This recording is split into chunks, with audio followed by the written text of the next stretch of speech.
it's been a very full-on 2.5 days. I'll explain the process and what our team sort of went through. I'm conscious we've only got 20 minutes up here, so please bear with us.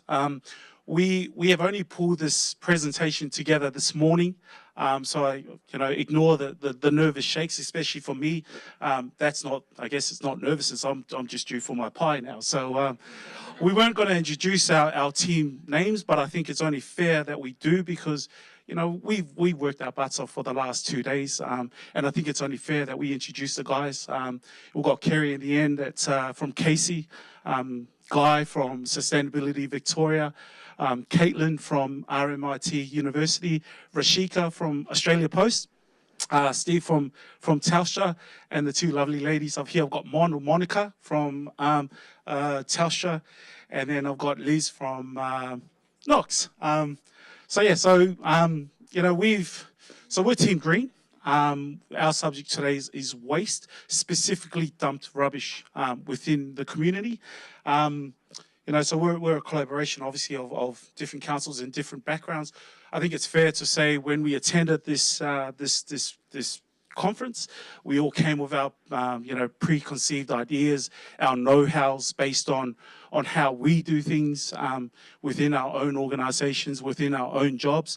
Over the last 2 days, we've shared, we've been consulted, we've even been insulted, but most importantly, we've been challenged, and that's what I'm asking of you to come to bring is your open hearts and open minds. What we present is not going to solve, or it's not going to bring world peace, but hopefully it goes a long way to resolving some of the real challenges that we have, within our communities, and are certainly within council. I know that's a challenge that we ourselves are facing. Be prepared to be challenged. Some of what we would present, I know you'll sit back and you'll go, oh, that's not going to work, and that's certainly my view, and I think I'm proud to say that it was my view. Okay, well there you go. But I'm a better man now. So so let's start. So now where are we? Okay, so all right. So did you know that council? So there's a cost to council of $8 million a year to dispose of hard waste or dumped rubbish. I know for us at Moreland, that cost represents, I think, $1 million, and my manager is here to validate that, although I also think he's here to validate me being at this conference, but that's another story. So it's about $8 million across the 79 councils that there is, that represents approximately about 30,000 tonne of waste per year. I know across there is 20,000 mattresses alone in Moreland, in Melbourne and Geelong alone. Now, that's 2 councils. We have 79 councils. What is that number across the other 77 councils? So, that's 20,000. So that's huge. You do the maths. It's a problem that we have. So our topic, or what we've been challenged with is, how might we provide residents with better information and opportunities around waste disposal to make it easier for them to do the right thing.